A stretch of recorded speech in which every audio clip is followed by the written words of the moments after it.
Olá, seja bem-vindo ao canal do Autismo Pensante.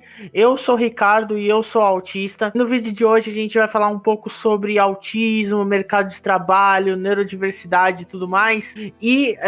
Eu poderia muito bem falar disso sozinho, mas para deixar o assunto mais rico ainda de ser falado, eu trouxe uma pessoa que faz parte muito do mercado de trabalho, sabe mais do que eu sobre isso, inclusive, tá dentro dessas questões muito da comunicação, do design, de acessibilidade. Então, eu trouxe para vocês, para participar do vídeo de hoje, a Joyce Rocha. Ela é design e vai falar um pouco sobre ela, para depois a gente começar a falar um pouco sobre autismo e mercado de trabalho. Pode começar, Joyce, falando um pouco sobre Opa, você. boa noite, meu nome é Joyce. Queria agradecer aí, Ricardo, pelo espaço, acho que pela parceria que a gente tem aí durante já de vários, né, como eu falo, rolês, né? E eu queria falar um pouco de mim, falar um pouquinho do que eu faço. Atualmente eu trabalho diretamente na parte de UX design, muito mais focado na parte de serviço, na parte de pesquisa, então entender o comportamento do usuário, entender o comportamento das pessoas que produzem, né, os produtos digitais, não somente digitais, mas ao todo. E em cima desse conhecimento que eu tenho, também eu tenho um foco muito em acessibilidade digital, na questão de pensar sempre aplicativos, né? Tipo, como uma pessoa com deficiência visual vai navegar no meu aplicativo, no meu site, uma pessoa tetraplégica, uma pessoa autista. Então, eu tenho muito esse olhar e atualmente, né, eu estou tocando um projeto junto com um time muito fera que se chama Autismo Tech, que é um evento, um hackathon que para falar melhor de hackathon, um hackathon é um evento de tecnologia que foi criado lá no Vale do Silício, na década de 90, e é uma competição para criar ideias inovadoras através da tecnologia em torno de 24 horas, né? E a gente pegou esse modelo de hackathon, não de 24 horas, porque não é acessível se a gente for pensar na comunidade autista, mas usamos esse modelo de hackathon para trabalhar na questão de como a gente pode pensar soluções no aspecto de como incluir o autista na sociedade, como foi o primeiro tema da primeira edição. A segunda edição, ano passado, era de como incluir os autistas no mercado de trabalho através da tecnologia. Agora a gente está na terceira edição, que vai ter o evento do Hackathon, mas antes vai ter uma trilha de capacitação para 60 pessoas neurodiversas, né? E eu vou falar um pouco mais a fundo, né, disso depois, mas eu queria também trazer, além do Autismo Tech, eu toco um projeto que nasceu no primeiro evento do Autismo Tech, na primeira edição, que foi um projeto que acho que ficou no segundo lugar. O meu projeto na época eu fiz em times separados, então o time do meu amigo ficou em segundo, o Caio, eu fiquei em terceiro. E depois do evento a gente se juntou e pegamos a ideia dele inicial e hoje criamos o nosso produto, que é o Atip. Estamos em processo de criar o produto, a gente já está organizando a empresa, mas o objetivo final diante desse projeto é de criar uma tecnologia de fato que faça essa ponte entre as empresas e também em relação à neurodiversidade, de como a gente cria esse lugar de uma maneira acessível e inclusiva para essas pessoas. E então isso é um pouquinho do que eu faço, né? Eu sou diagnosticada com autismo, vamos dizer, há uns 6, 7 anos que eu tenho um diagnóstico fechado. Tive o meu diagnóstico na vida adulta, com 21 anos de idade. E toda essa caminhada, acho que de tudo que eu ando fazendo atualmente, tem muito a ver com essa nova fase, né? Eu acho que quando eu tive meu diagnóstico, meio que dei um reboot na minha vida, vamos dizer, e recomecei do zero. E nesse recomeçar veio, acho que todos esses processos que eu ando tocando junto com o pessoal da Autismo Tech, junto com o pessoal da TIP. Sou um tipo de pessoa muito inquieta, sou um tipo de pessoa que não me conformo porque sim e porque não. Eu sou um tipo de pessoa que olho e me questiono, fico curiosa e quero resolver, bora fazer, e isso é um pouco do meu comportamento, e é um pouco que eu tento fazer diariamente em relação à comunidade, principalmente os autistas, né, principalmente a galera que está dentro da neurodiversidade, porque é o lugar, meu lugar de fala, é o lugar que eu sinto também, e além disso, tem muitos outros aspectos que acho que a gente pode ir falando no decorrer do papo, né? Certo. Eu tenho uma primeira pergunta a te fazer, em relação à sua experiência com relação ao mercado de trabalho. Nem sempre você foi dona de empresa, hoje você está comandando a TIP. Faz 2 semanas. Sim, exatamente. Eu queria que você comentasse um pouco sobre a sua experiência e também pelo que você vê de outros autistas que estão no mercado de trabalho, sobre essa, de certa forma, sinergia entre as empresas e os autistas, se há uma acessibilidade proposta por essas empresas, se ainda está engateando ou se já está avançado em algum sentido. Eu queria que você comentasse um pouco sobre essa questão. Olha, Ricardo, eu falo que inicialmente passei por muitos perrengues no mercado de trabalho. Somos dois. Já passei por coisas extremamente absurdas dentro do mercado de trabalho, mas vamos lá. A minha formação, eu me formei em multimídia. Multimídia é mais ou menos assim, eu quero fazer comunicação, mas eu não sei se eu quero fazer rádio, TV, ou design, ou, sei lá, publicidade, então eu vou fazer multimídia. É como se fosse um ADM da vida para quem é da comunicação.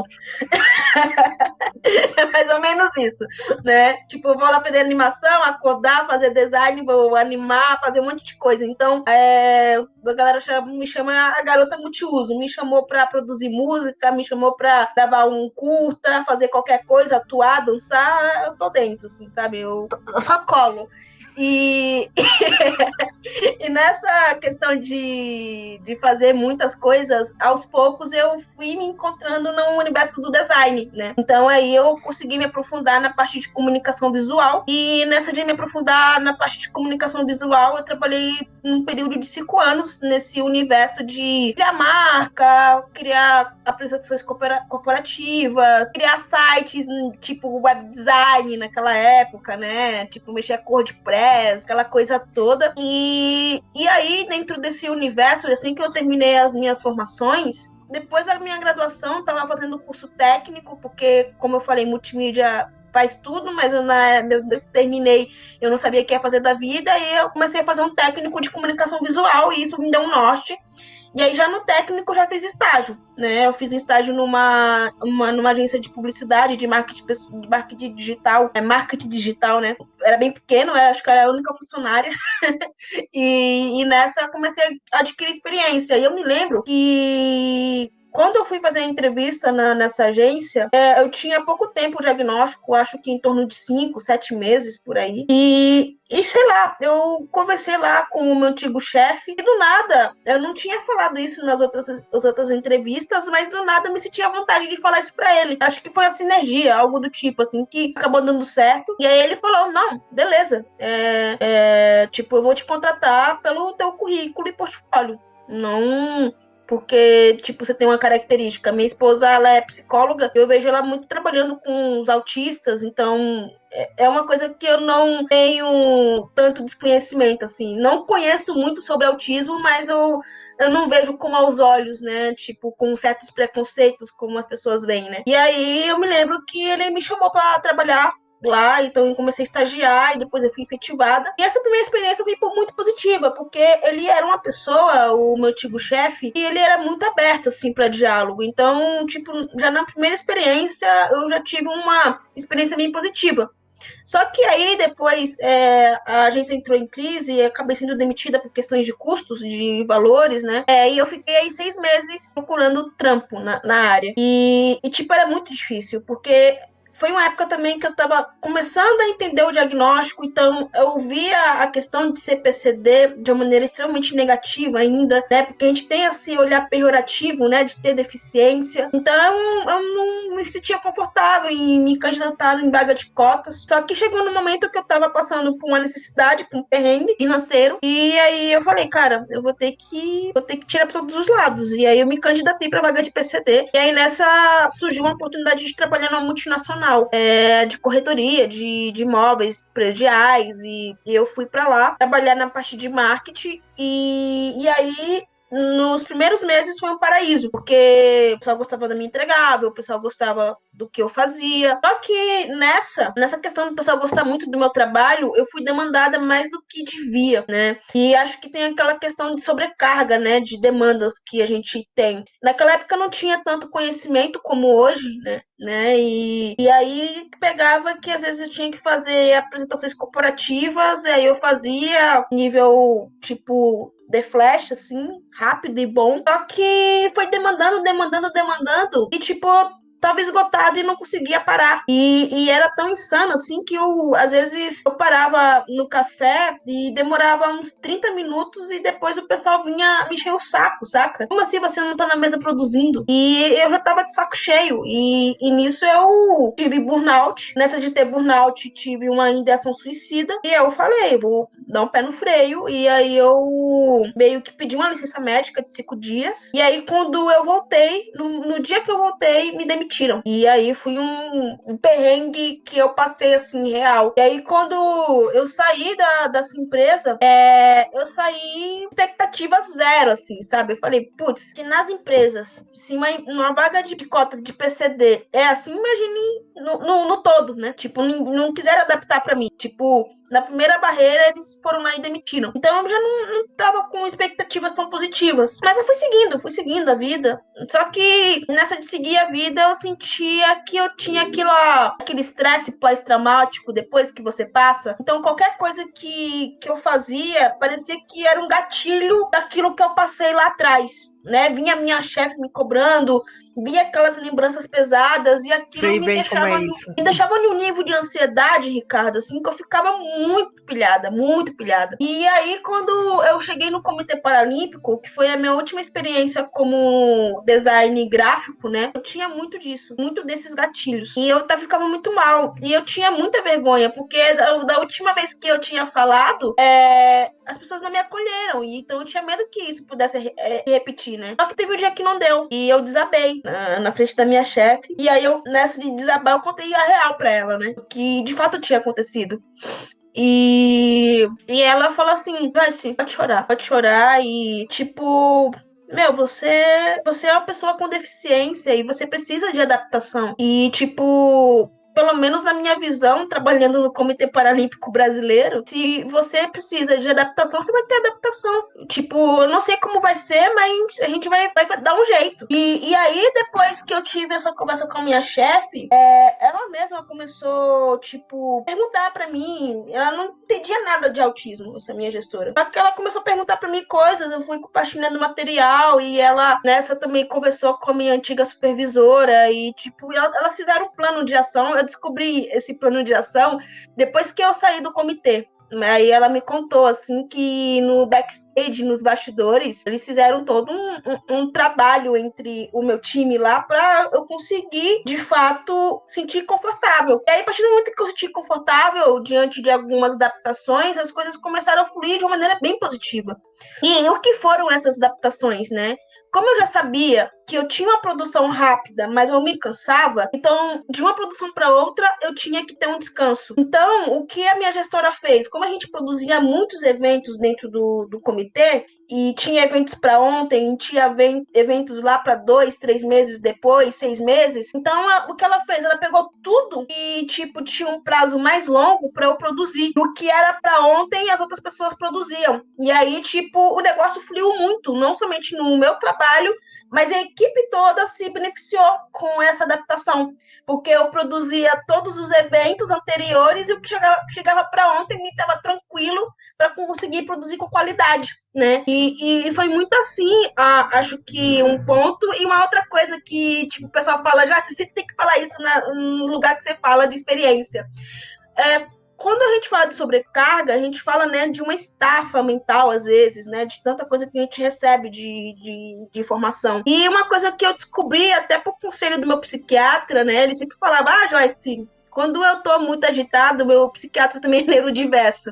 E ele fala assim, Joyce, quando eu tô muito hiperativo, muito ligadão, eu tento, sei lá, tomar um banho de água gelada para dar aquela desligada, né. E ele falava isso, eu nem dava bola. Aí teve um dia que eu tava em um cansaço tão grande dentro do comitê que lá tinha diversos, né, chuveiros, né, porque lá os vestiários, né, tinha os atletas, então tinha muitos vestiários. E aí eu me deu um estalo, assim, eu fui e tomei um banho no meio do trabalho, assim, liguei o chuveiro e aí desligou, cara. Aí desligou minha cabeça real. E aí, quando eu voltei pro escritório, comecei a produzir. Tipo, meio que comecei do zero, meio que eu tava com a chavinha ligada, desliguei e consegui ligar novamente e consegui começar do zero. E aí, quando eu percebi isso, eu falei, cara, que da hora.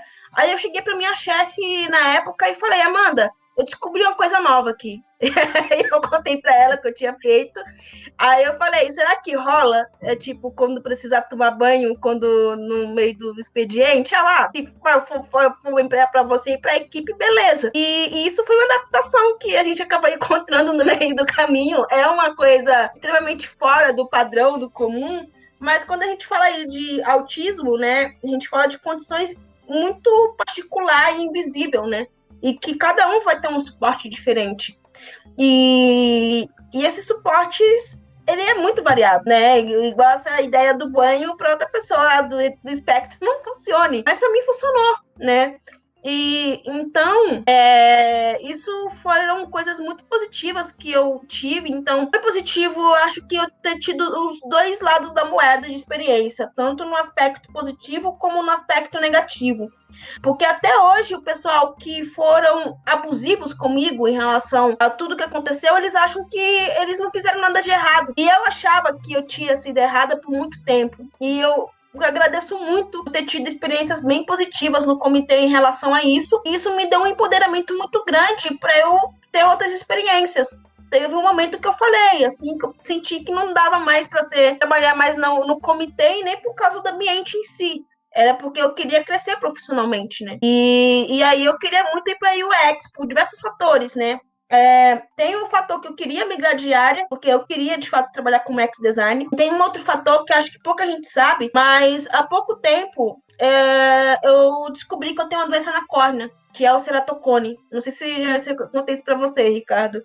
Mas eu tenho ceratocone, que é uma doença na córnea que ela se desgasta. E ela desgasta ao ponto, se eu não cuidar, eu posso perder a minha visão. E aí o que acontece? Como eu trabalhava muito com comunicação visual, eu forçava muito a minha visão. Então eu tive que parar de trabalhar com comunicação visual, porque a gente via pixels, né? Via milímetros. Então eu tive que dar um pé no freio nessa área para, ter uma qualidade de vida melhor em relação à minha visão, para não perder a minha visão toda. Então, isso também foi um fator. Então, teve a soma da questão da minha visão, teve a soma de eu já querer migrar de área, e aí eu migrei, virei a chavinha, e aí eu fui trabalhar na ZUP, né? Na ZUP eu comecei a trabalhar com foco mesmo em UX design, mas focado em acessibilidade digital. E aquilo para mim foi maravilhoso, assim, eu saí do Comitê Paralímpico, que foi uma grande escola também para entender sobre questões de acessibilidades no campo visual, e eu fui para a ZUP para trabalhar no aspecto digital, e a ZUP também foi uma grande escola para mim. E quando eu cheguei lá, a minha gestora, ela era monocular, né? Ela só enxergava de um olho, e no meio do processo que a gente trabalhávamos juntas, ela perdeu a visão do outro olho e ela ficou cega. E isso também foi algo que me fez refletir muita coisa, assim, na minha vida, na vida das outras pessoas, de quando a gente pensa em acessibilidade, né? A minha gestora já trabalhava com acessibilidade há muito tempo antes de ficar cega, e hoje ela precisa daquilo que ela tanto pregava, sabe? Na questão dela não enxergar mais e de, tipo, muita coisa não está acessível, né? E ver e vivenciar, acho que todo esse processo com ela, porque a gente vivenciou muito tudo isso juntas, né? Da questão dela ser monocular, perder a visão, o processo de adaptação que ela teve para encarar essa nova realidade que ela tem, porque é muito diferente a gente nascer, né? Tipo, você nascer com autismo. Outra coisa, do dia para noite você adquirir alguma outra deficiência, né? E isso também eu falo que foi algo que marcou muito e falo que essa minha gestora, a Janaína, foi um grande presente que eu pude receber, não na questão de falar aquela questão capacitista, de ser guerreira, sabe? De superar as limitações, mas eu acho que é no aspecto de exercer a empatia, no aspecto de como eu acolho a outra pessoa, de fato, né? Acho que é muito mais no aspecto do acolhimento, no aspecto de como a gente resolve essas coisas, de como a gente faz isso juntas, do que, tipo, olhar ela como algum exemplo de superação. Eu acho que o que eu tenho de troca com ela é muito mais a ver com o que a gente conseguiu construir juntas, diante de todo esse processo de aprendizado, né? E isso foi, acho que, muito importante no meu processo, na questão de não somente olhar no parâmetro somente do autismo, mas na deficiência como um todo. Eu estou adquirindo outra deficiência, né? Além disso, uma coisa muito importante de frisar, e além da neurodiversidade do autismo, eu tenho uma outra neurodiversidade de fato, que eu descobri o ano passado, e é a síndrome de Irlen, né? Eu descobri, e isso por consequência da minha antiga gestora do Comitê Paralímpico, que ela tem síndrome de Irlen, e muito das adaptações visuais que ela fazia para ela, funcionou para mim. E eu suspeitei nessa questão de ter essas adaptações também a ter síndrome de Irlen. E aí, ano passado, eu consegui encontrar uma especialista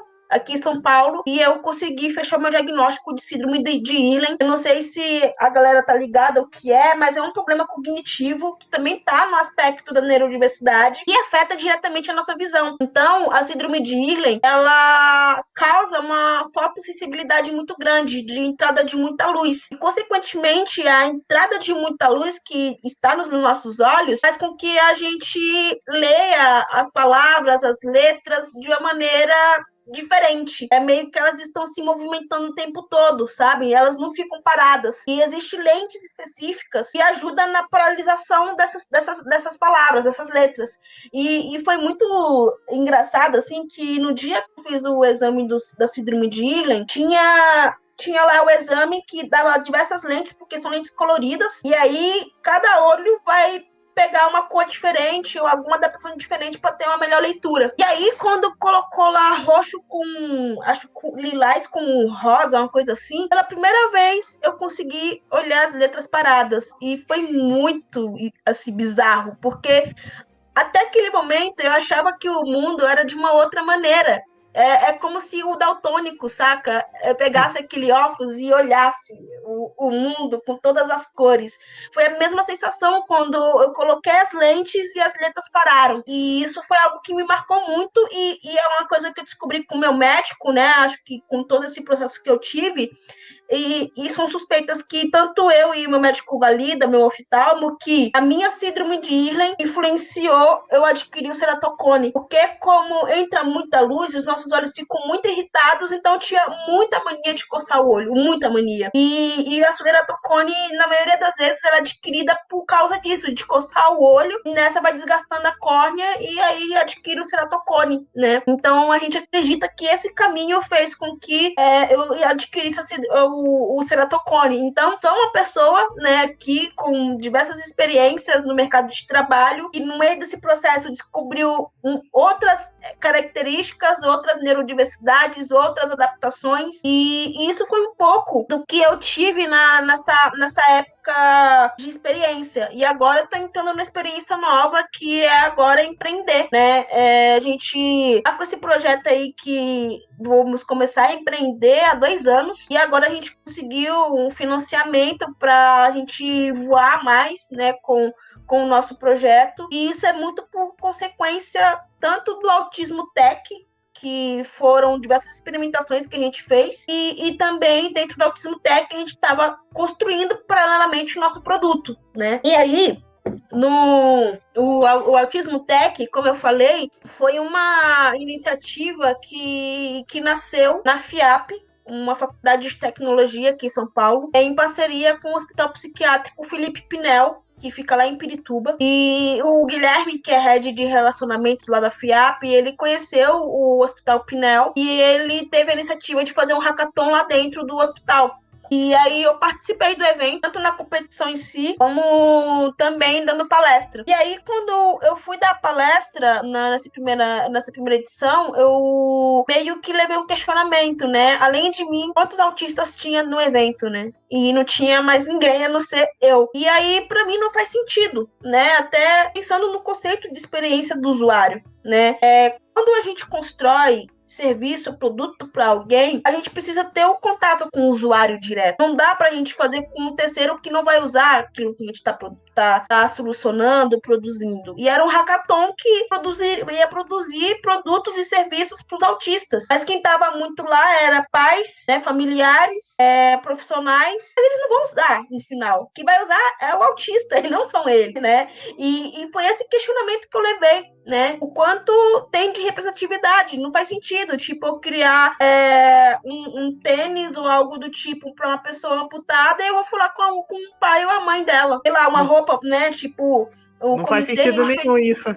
Não faz, tipo, uma pessoa, sei lá, uma vestimenta específica para uma pessoa que não tem o braço direito. Eu vou conversar com o pai dela, que, tipo, tem os 2 braços para produzir essa roupa? Não, eu vou ter que conversar com a pessoa que não tem o braço, para entender como ela se veste, de como, né, como é, tipo, se ela não tem o braço direito, como é a experiência dela somente com a mão para se vestir. Uma experiência dela, tipo, tipo, a mãe e o pai não vai ter tantos detalhes, talvez vai observar no cotidiano, mas não vai ter tantos detalhes da necessidade dessa pessoa. E isso também tá no aspecto do autismo também. No todo, né? Não faz sentido. E aí eu levei esse questionamento, levei pro Guilherme, e aí na segunda edição a gente produziu a segunda edição, eu participei junto com o Caio, e a gente conseguiu fazer uma coisa que fizesse mais sentido na questão de ter autistas dentro das equipes. Eram equipes multidisciplinares que produziram junto diversas ideias e nasceram ideias incríveis lá, né? E você também participou, a tua ideia, cara, tipo, achei muito fera também o que você produziu com o seu time e tipo, foi uma experiência que eu falei, é isso. É isso que faz sentido. É ter essas pessoas aqui produzindo junto, né? E, tipo, não somente... Também acho que são coisas diferentes, né? Tipo, incluir e segregar, né? Não é somente também colocar todos os autistas no mesmo lugar para produzir para eles. É a gente ter a diversidade de pessoas, né? É a gente ter todas as pessoas dentro do mesmo lugar produzindo soluções para aqueles problemas. Porque quando a gente coloca pessoas mais diversas dentro dos times, mais debates, mais discussões profundas em relação ao problema, vai surgir e soluções mais incríveis vão nascer com essa diversidade de pessoas trabalhando num único objetivo. Isso é uma regra natural assim das empresas. Eu vejo muito as empresas de TI já se preocupando com isso, porque eles percebem que quando a gente fala de pessoas diversas, tipo pessoa preta, uma pessoa trans, um homem branco hétero, padrão normativo, tipo uma pessoa autista, dentro do mesmo grupo, vai gerar discussões extremamente relevantes, pertinentes e que vai sair soluções que talvez a gente não vai pensar estando numa bolha, sabe?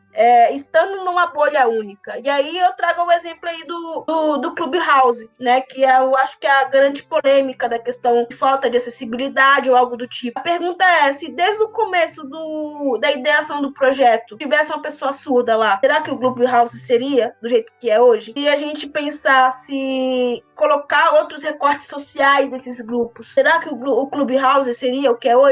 E não é somente o Clubhouse veio para a gente conseguir ter essa discussão, mas a gente pensar no produto no geral, o quanto os produtos são acessíveis, tanto para as pessoas com deficiência e tanto para as outras diversidades, sabe? E aí a gente fala também, dentro desse processo, a questão de quantas pessoas diversas estão dentro das empresas construindo esses produtos e construindo esses serviços. E aí que a gente vê a importância da diversidade dentro do mercado de trabalho. A questão da gente contratar mais pessoas autistas, mais pessoas neurodiversas, mais pessoas com deficiência, mais pessoas com todas as outras diversidades, porque quando a gente coloca uma diversidade dentro de um problema que é muito mais amplo, mas a gente consegue abraçar mais gente, né? Tem um exemplo que eu vi numa palestra da UX para Minas Pretas, que é muito forte, assim, que foi um sabonete, aquele sensor de sabonete de shopping, quando você passa a mão e cai o sabonete. Lá fora construíram um produto como esse, e aí a pessoa preta, né, passava a mão embaixo do sensor, o sabonete não caía. Aí o amigo dela, acho que eram 2 homens. Aí o amigo desse cara passou, era branco, né, passou a mão no sensor e caiu o sabonete. E aí eles foram tentar encontrar a problemática disso. Qual era a problemática? As pessoas que construíram o sensor do sabonete não tinha pessoas diversas. E eles não pensaram para todas as pessoas. E é uma coisa simples. E aí a gente vê também a exclusão social nesses produtos e nesses serviços que a gente constrói, né? Então, a problemática é muito maior. E aí, quando a gente fala de inclusão de pessoas com deficiência, tem a lei de cotas, tem muitas iniciativas, né, de marketing relacionada à causa, mas é uma questão não somente disso, é uma questão social, de fato. É o direito da pessoa ser quem ela quiser, usar o que ela quiser, sabe? É a gente pensar em moda, é a gente pensar em consumo no geral, né, na questão da alimentação, em tudo, e pensando em todas as pessoas. Como uma pessoa amputada vai abrir o produto do shampoo, do condicionador? Como é a experiência dessa pessoa fazendo isso? Não seria melhor talvez ter aquele que, sabe, que eu aperto aqui, ó, do que ter que abrir desse jeito? Sim. Se eu pensar em todos esses usuários, pro autista, né, a gente pensar em alguma coisa relacionada a luzes menos, forte, assim, sabe? Umas luzes mais tênues nos espaços. Levando em conta que a questão da hipersensibilidade é só um dos quesitos da questão da acessibilidade, né? Uhum. E um outro ponto que você falou anteriormente do Clubhouse é um belo exemplo que, assim, me lembrou que a acessibilidade, ela não serve só para pessoa com deficiência, ela serve para todo mundo, porque Exato. o Clubhouse, ela tem um grande problema de acessibilidade que não envolve exatamente as pessoas surdas, não envolve os PCDs, que é a questão do sistema operacional que é utilizado. Exato. O Clubhouse, ele tá para iOS, só que iOS não é um sistema operacional muito utilizado pelos brasileiros, não vem de um celular muito acessível economicamente, e a gente tem que sempre pensar nisso, né? De ser acessível justamente para todo mundo. Porque quando a gente pensa em acessibilidade, a gente pensa em acessibilidade para todo mundo, para os neurodiversos, para as pessoas pretas, para as pessoas com deficiência no geral, para pessoas LGBTQIA+. A gente pensa para todo mundo. Senão, não é 100% acessível. É acessível, mas, sabe? Sempre tem isso. Então... Exato. E o Clubhouse veio por causa da bolha dos Estados Unidos, porque os Estados Unidos é inverso, a galera lá usa mais iOS do que Android. Daí eles vieram com a cultura de lá, e aí eles estão patinando aqui porque a cultura é inversa em relação de questão de usabilidade de sistema, né? E então é tudo isso, é sair da bolha. E aí sair da bolha é contratar mais pessoas diversas. Tá tendo muito perrengue ainda, existem muitas, vamos dizer, fragilidades dentro das empresas, né? Mas ao mesmo tempo que eu vejo as fragilidades, porque é uma coisa que eu escuto muito, como eu chego nessas pessoas? E quando eu chego, o que eu faço para entrevistar essas pessoas? E quando eu entrevisto essa pessoa passa, o que eu faço com ela aqui dentro da empresa? Então, tem muita coisa assim que as pessoas nem sequer têm um conhecimento, né? E então tem diversas barreiras ainda em relação de incluir também, e isso não é somente pessoas com deficiência, mas se a gente recebe uma pessoa trans aqui na empresa, né? Como vai ser a maneira de como a gente vai, tipo, o banheiro vai respeitar essa pessoa, os ambientes, os lugares, a maneira que a gente fala, né? A gente vai conseguir respeitar essa pessoa. Já vi casos de uma pessoa trans pedir as contas do antigo trabalho dela devido ao ambiente ser extremamente preconceituosa e, tipo, meio que, como se dizer, humilhava aquela pessoa pelo fato, tipo, era motivo de chacota. Então, tipo, não adianta somente contratar só pra falar, a gente tem uma pessoa trans aqui no meu trabalho. A gente tá respeitando essa pessoa? A gente está colocando essas discussões complexas para a gente conseguir resolver problemas mais complexos e incluir, de fato, todas as pessoas. Então, são muitas questões, assim, e eu vejo as empresas. Tem empresas que só estão olhando para a lei de cotas, mas tem empresas que estão, de fato, tentando e errando. Eu acho que uma coisa que é muito importante das pessoas ter consciência, que nenhuma empresa vai ser o paraíso para se trabalhar, mas o que você tem que levar em consideração diante do teu ambiente de trabalho, o quanto o lugar está disposto a fazer a mudança, de mudar aos poucos. Na ZUP, quando eu fui contratada, eu era a única autista. Hoje eu saí, tipo, já perdi a conta. Eu acho que já tem uns 7, 8 autistas trabalhando lá, saca? E eu saio muito feliz por isso. E, tipo, eu vejo a galera tendo bons feedbacks da ZUP. E é uma coisa que a gente fala, e é uma coisa que a ZUP sempre fala. A gente não é o melhor exemplo do mundo, mas a gente está tentando. Então, quando a gente vê empresas com esse discurso, não que tipo, nossa, a gente é uma maravilha trabalhar aqui. Aquelas propagandas, sabe? Extremamente. Sim. Aquelas fotos de final de ano com os funcionários, né? Exato, corre, corre. Eu acho que as empresas sérias, elas vêm na simplicidade, assim, saca? Sabendo que vai errar, mas vai acertar errando, entendeu? Eu acho que... Elas não fingem que fazem, elas vão lá e fazem mesmo, né? E tipo, não é somente fazer, mas tipo, tentam entender primeiro antes de fazer. Né? Então, eu acho que tem muito disso. Então, eu tô vendo muito as empresas com essa postura. Então, tipo, o Autismo Tech tá tendo bastante procura das empresas por causa disso. Porque, tipo, como eu faço? Como a gente consegue dar a melhor experiência pro colaborador autista? Como é o passo a passo? Como a gente consegue reter essas pessoas? Tipo, essa simplicidade, essa humildade das instituições de saber que não consegue resolver, acho que as complexidades, mas que estão dispostos a aprender, entender para resolver, isso eu acho que são coisas que a gente tem que valorizar bastante. E é por isso que a gente aqui dentro do Autismo Tech está tendo bastante retorno das empresas. E aí, outra coisa que eu falo, aqui da Autismo Tech, tanto da TIP, a gente também chega na simplicidade e humildade de a gente falar que a gente não traz o milagre de tudo, e a gente não tem a solução de tudo. A gente se coloca a tentar compreender as demandas que vêm da neurodiversidade e tenta trabalhar em cima dessas dores de uma certa maneira. E é uma coisa que eu sei que a gente vai errar muito nesse processo ainda. Mas é errando que a gente consegue consertar, porque eu vejo muita gente, muitas instituições, muitos eventos falando, eu não consigo chamar uma pessoa autista moderado e severo porque, tipo, precisa de adaptações e recursos. Por que a gente não corre atrás disso? Eu não sei pra onde começar. Vamos tentar fazer qualquer coisa, cara. Não fica nessa, não dá e, tipo, eu vou lavar minhas mãos. Nessa de não vou dar e não vou lavar minhas mãos, a gente vai ficar excluindo todas as pessoas de alguma certa maneira.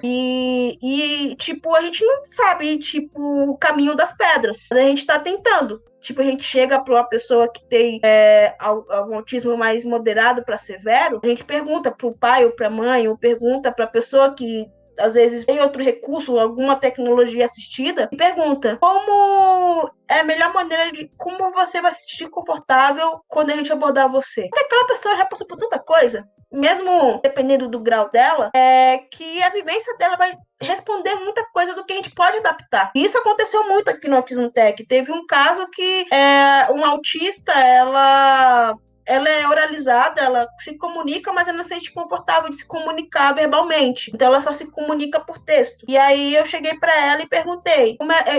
E eu sou uma pessoa péssima em texto. Eu não consigo, tipo, pra você ter noção dos extremos. Ela é ótima e eu sou péssima.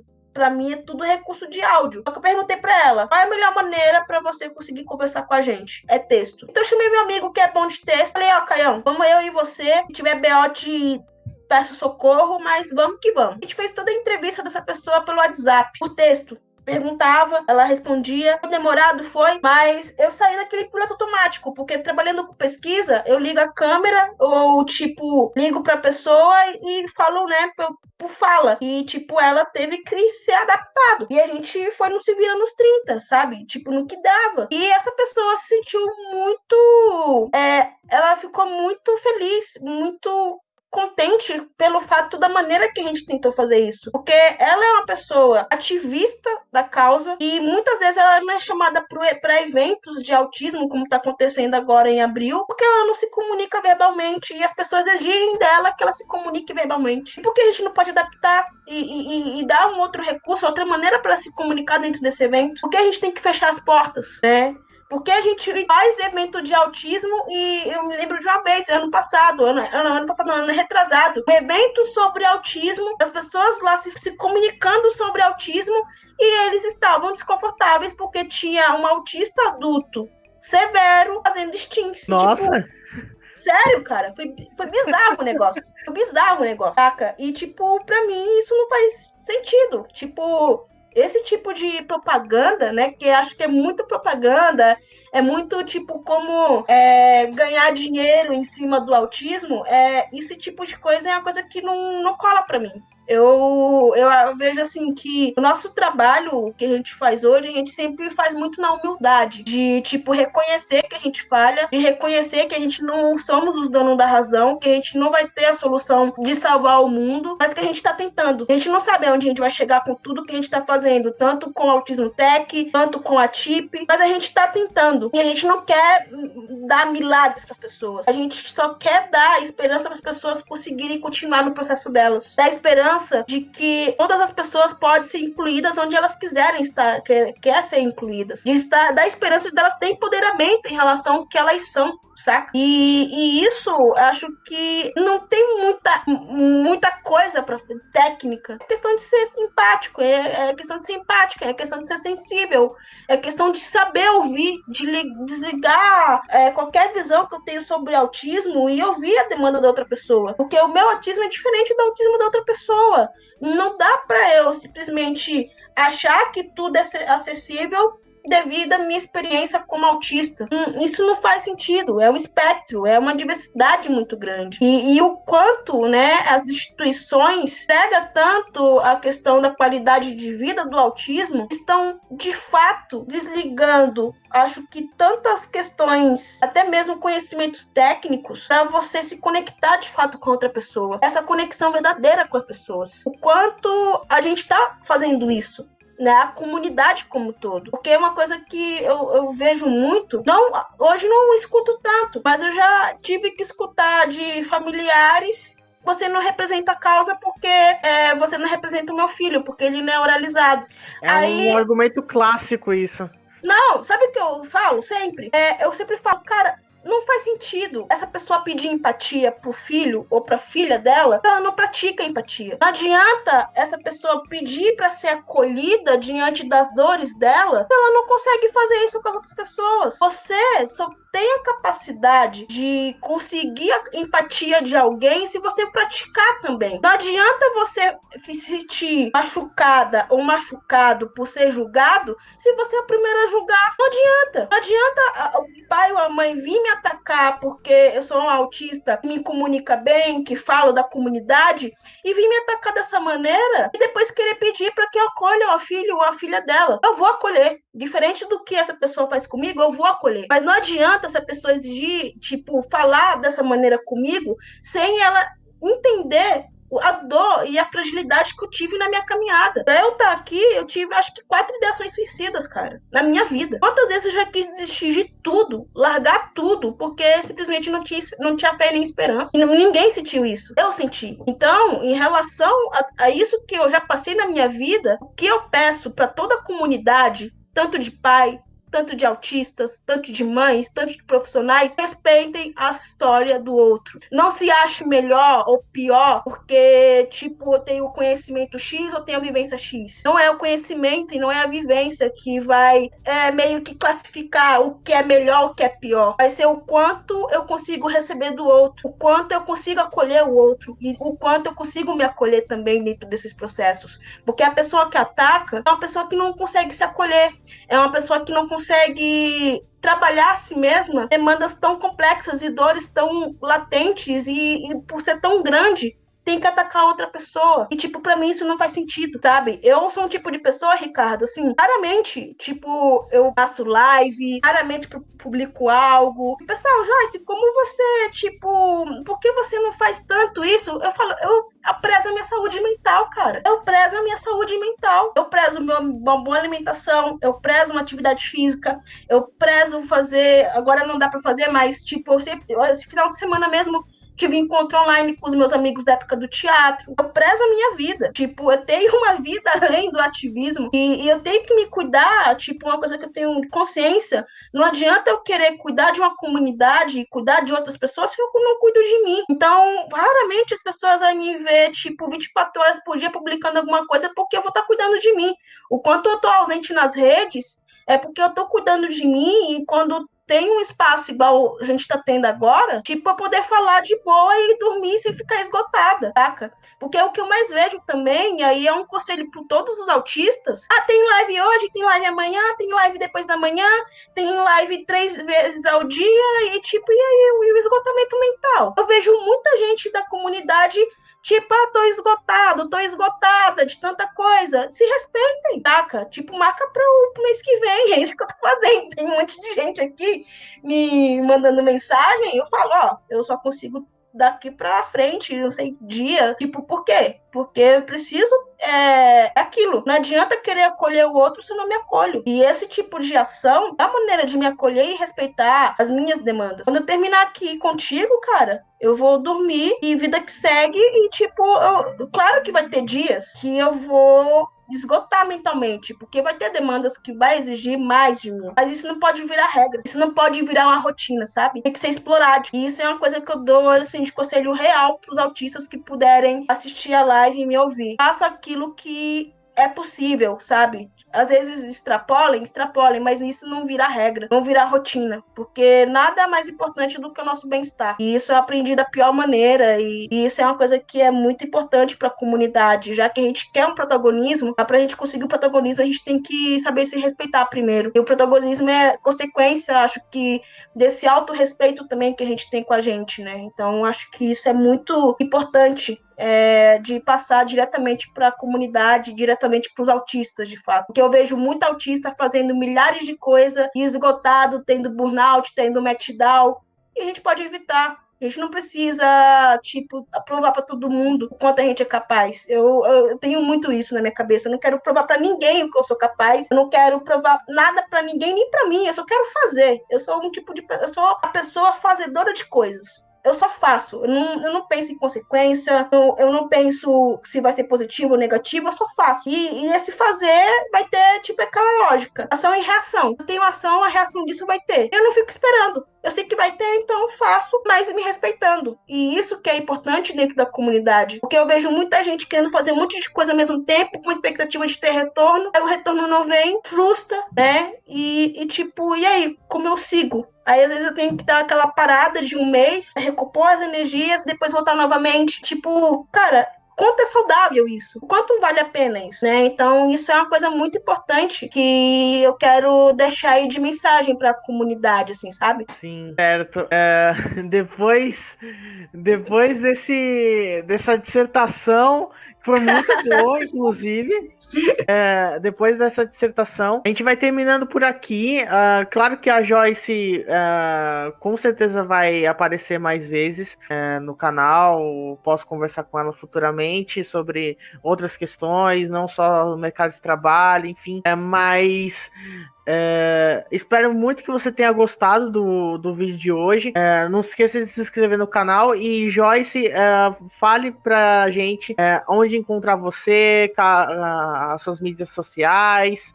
Uhum. Fala onde pode encontrar o perfil do Hackathon Autismo Tech, por exemplo. Manda aí. Uhum. Opa, beleza. Então, eu tô no Instagram, né? Eu uso muito hoje o Instagram e também o LinkedIn, né? Então, no Instagram vocês conseguem me encontrar o Joyce com Y underline Rocha da Silva. Esse é meu perfil no Instagram. E no LinkedIn, se jogar lá Joyce Rocha, acho que encontra fácil também, né? Sim. Então, se jogar lá Joyce Rocha, também me encontra. O Autismo Tech, vou procurar aqui, peraí. O Autismo Tech é autismo.tech e também vocês encontram no LinkedIn Autismo Tech e também temos o Facebook, o Autismo Tech. E qualquer atualização também do evento a gente vai atualizar tanto na minha página pessoal como também na página do Autismo Tech em si. Certo.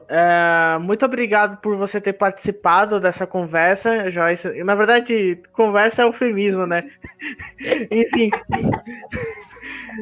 a conversa é eufemismo. Mas obrigado por ter participado. E você que está assistindo o vídeo, não se esqueça de apertar no botão de gostei para mostrar que gostou. E se inscreva no canal para continuar acompanhando as próximas atualizações sobre autismo, política e mercado de trabalho. A gente fala bastante sobre isso no canal. E é isso, espero ver vocês na próxima. Até a próxima. Tchau! Valeu, pessoal!